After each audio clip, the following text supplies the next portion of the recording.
Bismillahirrahmanirrahim. Assalamualaikum warahmatullahi wabarakatuh. Yang saya hormati Ibu dosen dan yang saya banggakan dan yang saya cintai teman-teman sekalian. Alhamdulillah pada kali ini kita bisa bertemu lagi dalam mata kuliah pedagogi. Oke, tak lupa puji syukur mari kita panjatkan kepada Tuhan Yang Maha Esa, dan juga salawat serta salam semoga tercurah limpahkan kepada Nabi Muhammad SAW. Baik teman-teman, mungkin untuk mengefektifkan waktu, kami dari kelompok 3 yang beranggota saya sendiri, Fatimatun Najwa, dan juga Teh Putri Melati dan Kang Lukman Hakim, insya Allah akan memaparkan mengenai materi pedagogik sebagai ilmu pengetahuan. Dan untuk selanjutnya, di slide pertama mungkin akan dipaparkan oleh Teh Putri Melati. Mangga Teh Putri. Pengertian ilmu pengetahuan. Secara etimologis, ilmu berasal dari kata alama atau bahasa Arab yang berarti tahu. George Thomas Fitzpatrick dalam bukunya Introduction to Philosophy menyatakan bahwa dalam bahasa Latin dikenal pula kata scio, scar, atau sebagai asal kata science yang juga berarti tahu. Nah, berdasarkan asal-usul katanya itu, maka ilmu atau sains berarti pengetahuan.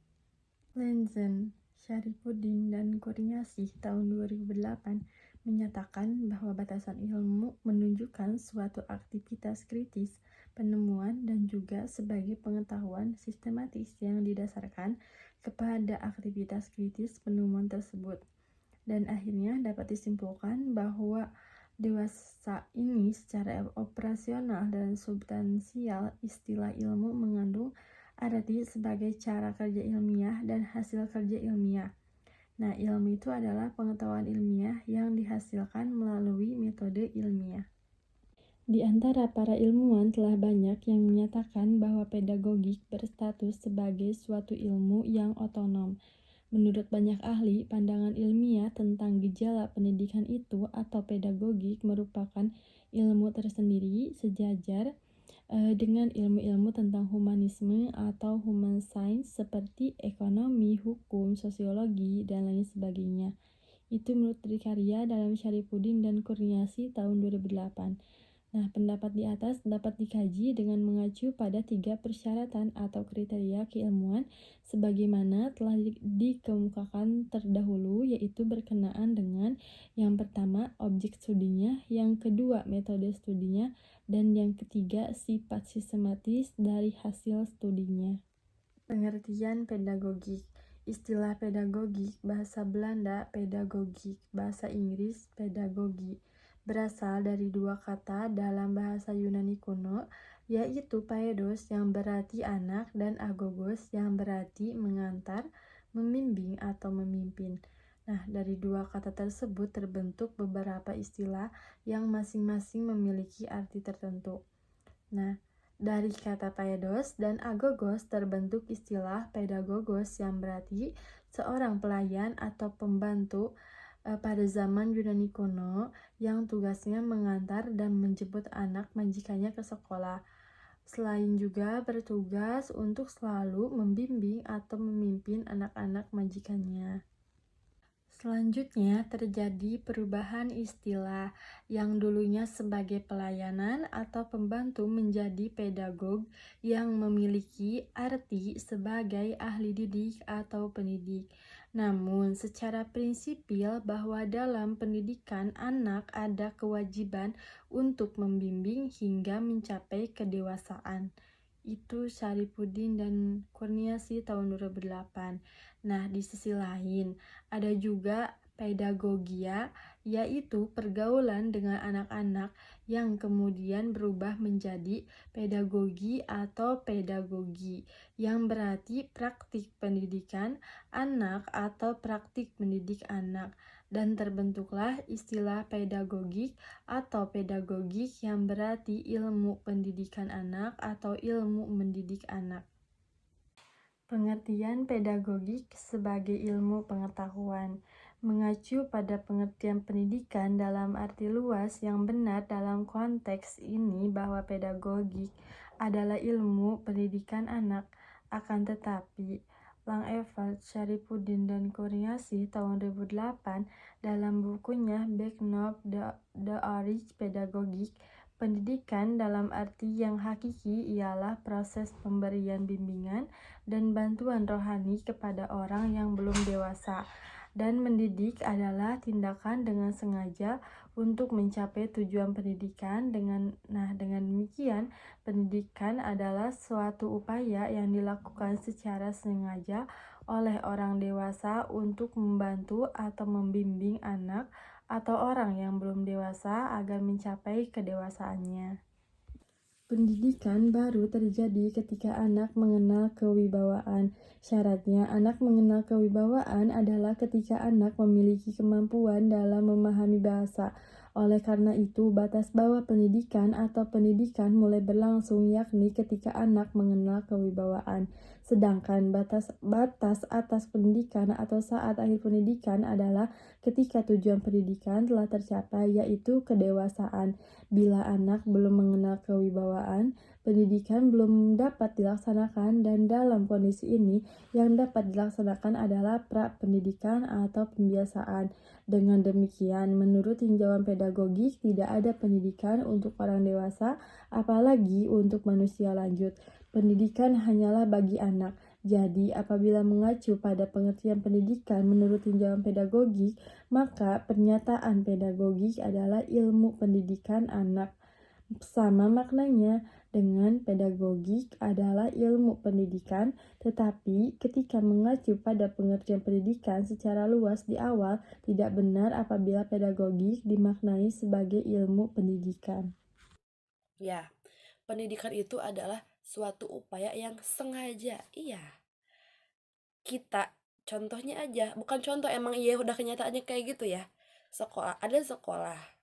Sekolah itu didirikan buat apa? Buat belajar. Berarti itu ada niat kan? Udah emang sengaja gitu bikin sekolah teh biar ada orang yang bersekolah, yang belajar.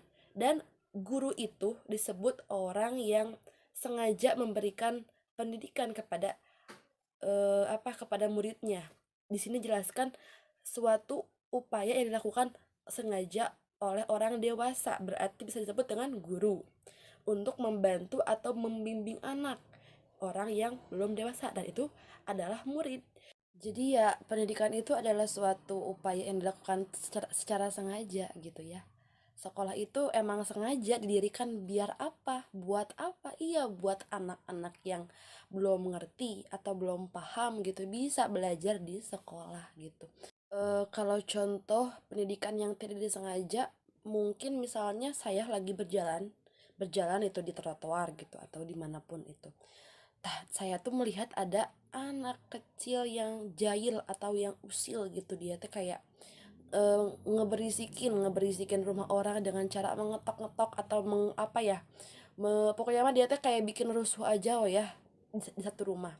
Nah kan saya juga kan pasti kayak dia tuh kan berbuat salah, masa saya antep gitu ya, kan kelihatan gitu paling, hey dek gak boleh kayak gitu, bisa kan kita nasehatin. Nah itu bisa jadi atau termasuk nasihat saya itu tidak sengaja keluar. Karena apa? Karena perlakuan dia yang mungkin harus kita tegur gitu. Itu mungkin contoh yang tidak disengaja.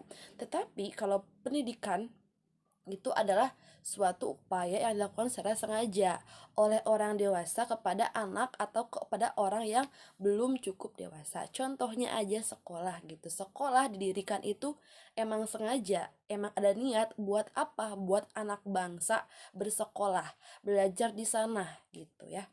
Jadi menjadi tahu, bisa belajar kepada orang yang mungkin sudah berpengalaman, contohnya guru gitu, orang yang sudah dewasa. Dan seiring berjalannya waktu, antara proses belajar mengajar guru dan murid, bisa jadi anak yang dididik itu oleh gurunya ya secara secara jangka waktu gitu dia akan menjadi dewasa. Jadi status keilmuan pedagogik. Di antara para ilmuwan telah banyak yang menyatakan bahwa pedagogik berstatus sebagai suatu ilmu yang otonom. Sebagai ilmu yang otonom, setiap ilmu harus mempunyai objek formal yang spesifik dan berbeda daripada objek formal yang lainnya. Objek material pedagogik adalah manusia. Objek material pedagogik ini adalah sama halnya dengan objek material psikologi, sosiologi, ekonomi, dan sebagainya. Namun demikian, pedagogik memiliki objek formal tersendiri atau mempunyai objek formal yang spesifik dan berbeda daripada objek formal psikologi, ekonomi, dan sebagainya. Objek formal psikologi adalah proses mental dan tingkah laku manusia. Objek formal ekonomi adalah pemenuhan kebutuhan hidup manusia melalui proses produksi, distribusi, dan pertukaran. Sedangkan objek formal pedagogik adalah fenomena pendidikan atau bisa disebut dengan situasi pendidikan. Karakteristik ilmu pendidikan. Karakteristik ilmu pendidikan ini terbagi 5. Ada karakteristik ini terbagi 4 ya, maaf. Terbagi 4, ada landasan ilmu pendidikan, objek ilmu pendidikan,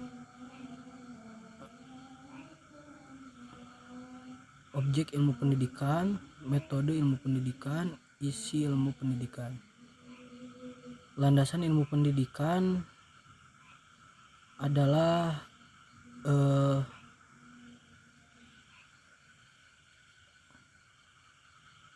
ilmu pendidikan selalu erat kaitannya dengan eksistensi. Nah, terus ada objek ilmu pendidikan. Objek ilmu pendidikan ini adalah terdiri dari objek material dan objek formal ya. Objek material ilmu pendidikan adalah manusia. Menurut H.D. Sudjana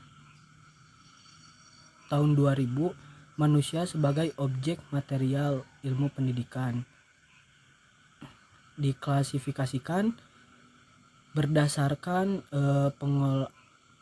pengelompokannya. Yang ketiga ada metode ilmu pendidikan. Metode ilmu pendidikan ini menggunakan metode penelitian ilmiah, yakni prosedur yang menggunakan pola pikir. Nah, yang keempat ini ada isi ilmu pendidikan. Isi ilmu pendidikan adalah merupakan struktur pengetahuan yang antara lain menggunakan postual. Mohon maaf, saya tadi meneruskan penjelasan yang dari Kang Lukman karena tadi ada yang terlewat. Kan tadi ada isi ilmu pendidikan. Nah, isi ilmu pendidikan itu merupakan struktur pengetahuan yang antara lain memuat postulat, asumsi, konsep teori, generalisasi, hukum, prinsip, dan model. Nah, postulat itu adalah pandangan mendasar yang kebenarannya diterima tanpa perlu ada pembuktian secara empiris, seperti manusia adalah makhluk yang perlu dan dapat dididik serta dapat mendidik sendiri. Sedangkan asumsi yaitu pendapat atau pandangan yang didasarkan pada kerangka berpikir tertentu yang kebenaran pada umumnya diterima namun masih perlu diperiksa secara empiris. Yang selanjutnya ada konsep. Konsep itu adalah serangkaian pengertian atau pendapat yang konsisten yang dihasilkan dari pemikiran atau pengalaman. Yang selanjutnya ada teori. Teori itu adalah kumpulan konsep-konsep yang tersusun secara sistematis dalam bentuk struktur teoritis yang pada umumnya memberi penjelasan mengapa sesuatu gejala atau peristiwa lain terjadi. Yang selanjutnya ada generalisasi, yaitu kesimpulan umum yang ditarik berdasarkan pengalaman khusus. Biasanya ini tuh sebagai kesimpulan yang diperoleh dari penelitian ilmiah. Yang selanjutnya ada hukum. Hukum itu pernyataan atau pendapat yang biasanya dinyatakan dalam bentuk pernyataan jika maka yang berlaku umum bagi sekelompok gejala sebagai hasil gejala suatu generalisasi dari riset ilmiah. Yang selanjutnya ada prinsip, yaitu hukum dalam bentuk pendapat yang berlaku umum bagi sekelompok gejala tertentu, namun tidak selalu berbentuk pernyataan jika maka. Yang terakhir ada model, yaitu suatu bentuk teori atau serangkaian teori. Jadi sebenarnya karakteristik ilmu pendidikan itu ada 4. Yang pertama, landasan ilmu pendidikan. Yang kedua, objek ilmu pendidikan. Yang ketiga, metode ilmu pendidikan. Dan yang keempat, isi ilmu pendidikan. Fungsi keilmuan pedagogik di sini terbagi 4 ya teman-teman. Yang pertama ada fungsi deskriptif dan preskriptif. Deskriptif dan preskriptif. Dan fungsi kedua adalah fungsi memprediksi. Yang ketiga adalah fungsi mengontrol. Dan yang keempat adalah fungsi mengembangkan. Oke, yang pertama ada fungsi deskriptif dan preskriptif. Maksudnya apa sih? Maksudnya bahwa pedagogik selain berfungsi untuk menggambarkan ataupun menjelaskan mengenai apa, mengapa, dan bagaimana sesungguhnya pendidikan anak, juga berfungsi untuk memberikan petunjuk tentang siapa seharusnya pendidik dan bagaimana seharusnya pendidik bertindak dalam rangka mendidik anak. Ya, jadi itu sangat berfungsi banget lah intinya kepada pendidik gitu, biar dia tuh biar pendidik tuh tahu bagaimana kita cara mendidik anak gitu ya dengan baik lah gitu. Jadi jangan seenaknya gitu mendidik anak teh, seenak gue gitu, aku pingin gini harus gini, enggak gitu. Jadi biar guru tuh lebih bisa mengetahui bahwa anak itu berbeda-beda dan kita tidak bisa menyamakan akan mendidiknya. Yang kedua ada fungsi memprediksi.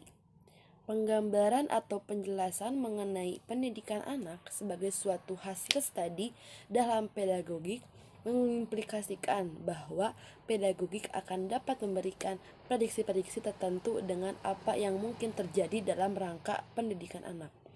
Ya, mungkin fungsi dari penerapan pedagogik ini kita tuh bisa memprediksi, oh ternyata di kelas ini tuh kayak gini. Jadi bisa memprediksi gitu ya. Ini adalah salah satu fungsi dari keilmuan pedagogik. Yang ketiga itu ada fungsi mengontrol. Setelah memprediksi, sekarang mengontrol. Berdasarkan prediksi-prediksi seperti dijelaskan di atas ya, maka dengan pedagogik itu dapat dilakukan kontrol ataupun pengendalian agar sesuatu yang baik atau yang diharapkan berkenaan dengan pendidikan anak dapat terjadi.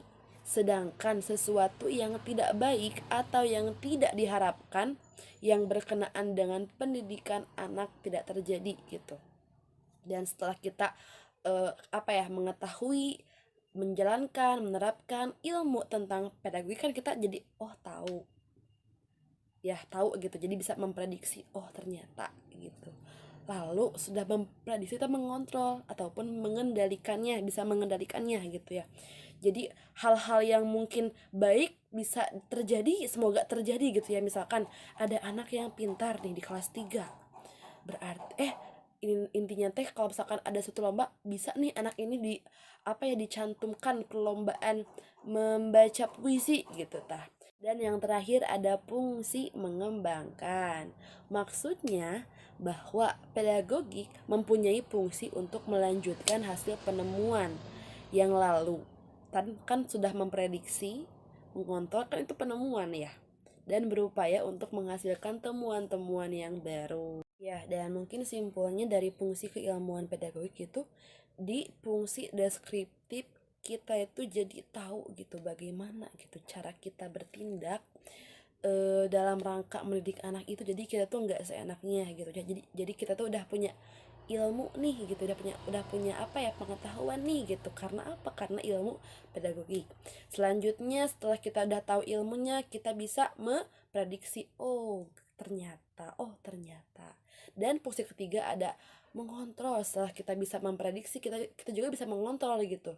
Misalkan hal-hal yang ingin terjadi, hal-hal yang baik mungkin bisa kita usahakan untuk terjadi atau diharapkan untuk terjadi, dan untuk hal-hal yang tidak baik diusahakan jangan sampai itu hal terjadi gitu. Dan yang terakhir ada fungsi mengembangkan. Setelah kita tahu dan kita bisa memprediksi, mengontrol juga, mengendalikan, kita bisa mengembangkan akan temuan-temuan kita itu.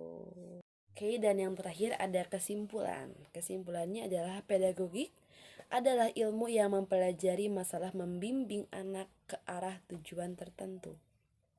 Pedagogik merupakan ilmu yang mengkaji bagaimana membimbing anak, bagaimana sebaiknya pendidik berhadapan dengan anak didik, serta tugas pendidik dalam mendidik anak agar mampu secara mandiri menyelesaikan tugas hidupnya. Dan dalam pedagogik ini ada fungsi ya, diantaranya ada 4 fungsi, yaitu pertama fungsi deskriptif dan preskriptif, yang kedua ada fungsi memprediksi, yang ketiga ada fungsi mengontrol, dan yang keempat ada fungsi mengembangkan. Baik, mungkin hanya itu saja yang bisa kami sampaikan. Mohon maaf apabila ada kesalahan ataupun tutur kata yang kurang berkenan. Dan apabila ada yang masih belum paham dan ingin ditanyakan, nanti mungkin di sesi diskusi ya teman-teman. Dan mudah-mudahan apa yang kami sampaikan bisa bermanfaat bagi kita semuanya. Kami dari kelompok 3 mohon pamit undur diri. Wassalamualaikum warahmatullahi wabarakatuh.